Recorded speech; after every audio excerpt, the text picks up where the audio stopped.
Welcome to the Smoking Sun. If you enjoy true crime and stories that are stranger than fiction, make sure you hit that subscribe button, because that's what we do here. Now, let's get into it.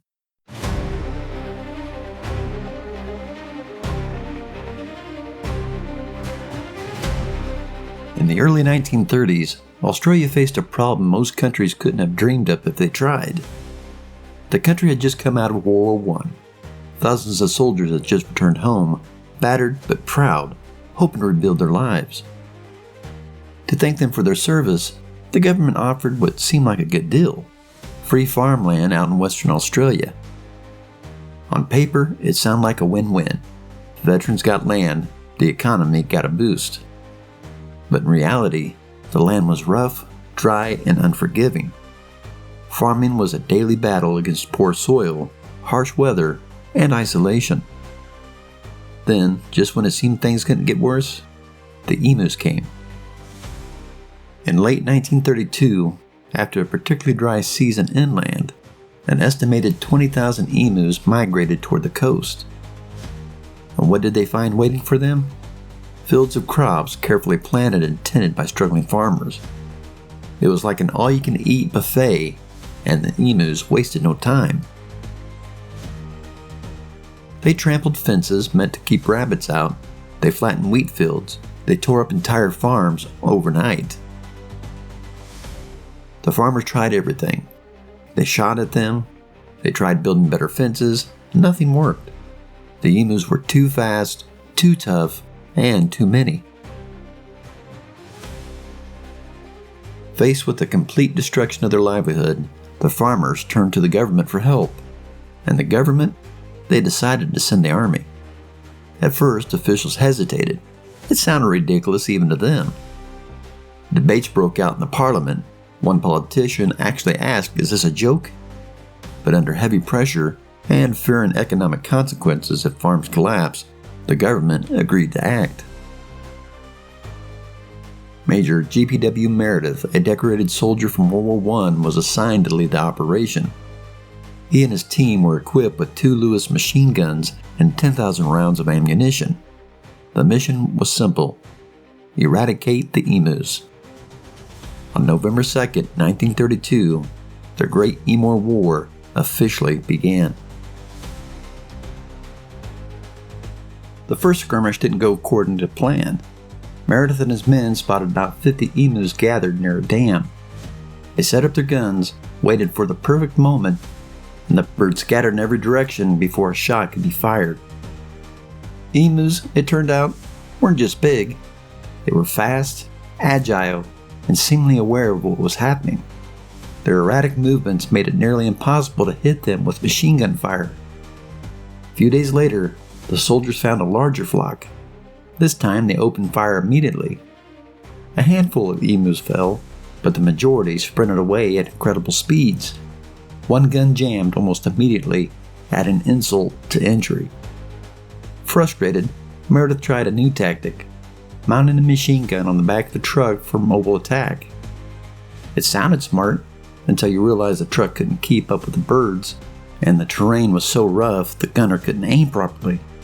They nearly crashed several times and hit almost nothing. It didn't take long for Major Meredith to realize he wasn't fighting dumb animals. The emus had adapted. Farmers reported seeing them split into smaller groups, almost like military units. Each group had a leader, a large emu that seemed to warn others when soldiers approached. Meredith wrote later, each pack seemed to have its own leader now. Big black plumed bird, and stands fully 6 feet high and keeps watch while his mates carry out their work of destruction. When the leaders give the signal, his pack moves off with military precision. The situation was getting embarrassing, fast. Reports sent back to the government described the emus' guerrilla tactics. One frustrated soldier even compared fighting the emus to fighting Zulu warriors: fierce, fast, and relentless. After 6 days, the army had used up a quarter of its ammo and had almost nothing to show for it. By November 8th, just 6 days into the campaign, the government called it off. In total, Major Meredith's team had fired around 2,500 rounds and managed to kill a few hundred emus. That's around 1 kill for every 10 bullets, an absolutely miserable rate. The public was merciless. Newspapers across Australia ridiculed the military. Editorials joked that emus had outsmarted the Australian government.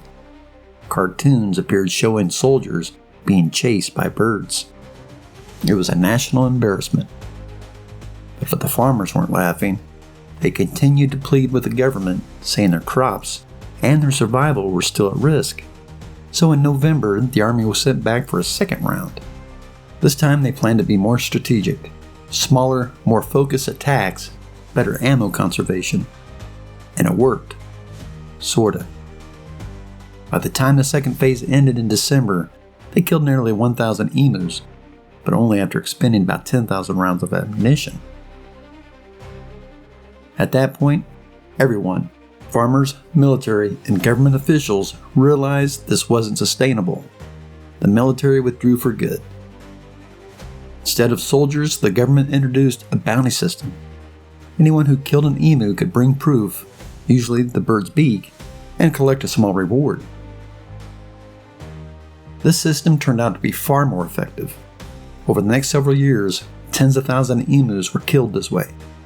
Still, the emu population never truly disappeared. They adapted again, moving to different regions, avoiding hunters whenever possible. And in the end, the emus got the last laugh. Today, emus are a protected species in Australia. And ironically, they're now one of the country's national symbols, proudly featured on Australia's coat of arms alongside the kangaroo. The Great Emu War remains one of the most bizarre military operations in history. Major Meredith himself said later, if we had a military division with the bullet-carrying capacity of these birds, it would face any army in the world. The war also changed policy. Australia never again sent the military against native wildlife. Wildlife management shifted towards non-military solutions and a lot more careful thought. Today, the story of the Emu War is told as half a joke and half as a warning.